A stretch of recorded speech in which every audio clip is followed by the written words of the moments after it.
Yan guys, update ko kayo kay Miley. Ayan, nanganak na siya.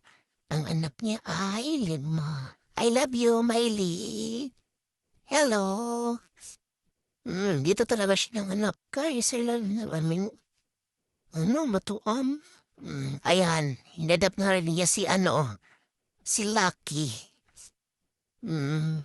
Bibi talaga si Lucky. Nandun sa likod niya, guys. Mm.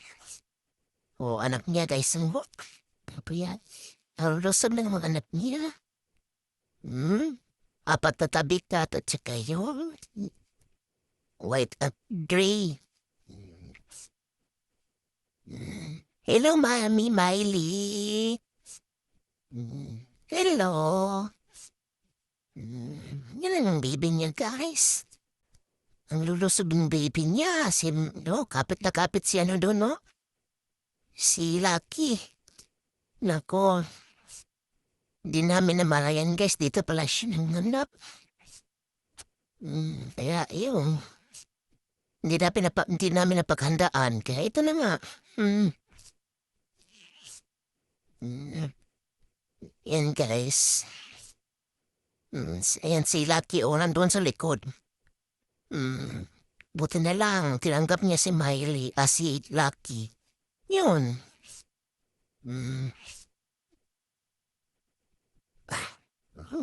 Sakto yan ng anak niya.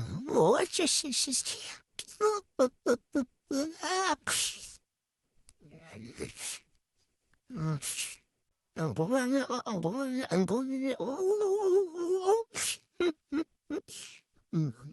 Ayan si Lucky, guys. Nasa likod niya, guys. Dami-didi din si Lucky sa kanya. Ang bait talaga ni Miley. Talagang ampun niya.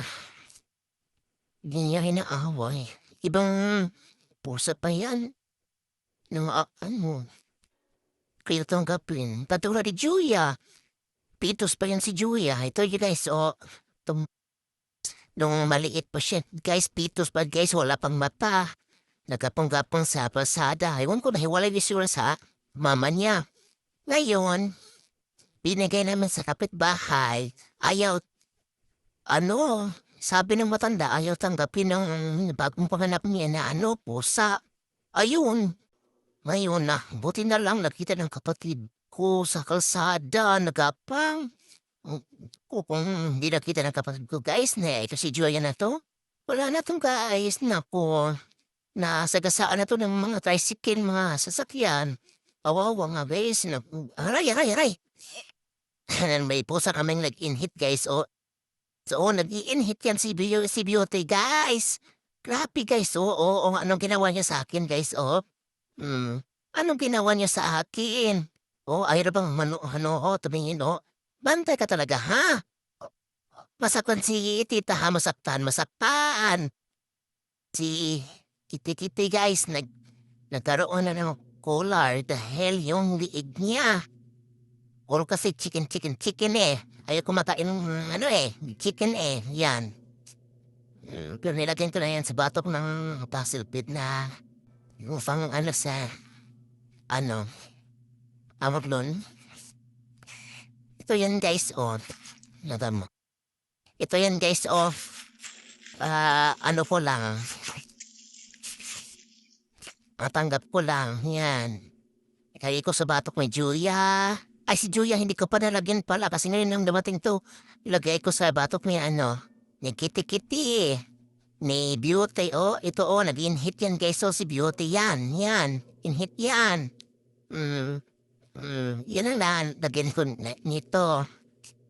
Sabi ko, it means, para sa mga grapata, ulas na grapata kasi nasa bahay naman sila. Yung allergy. Tapos, kapag si Julia. Ayan guys, update ko ngayon. Nandoon sa tok guys, si Britney, napasaway. Napo, andun talaga sa tok talaga siya. Bantay ka Britney ha, mahulog na yung mga ha. Yan guys. Yan na.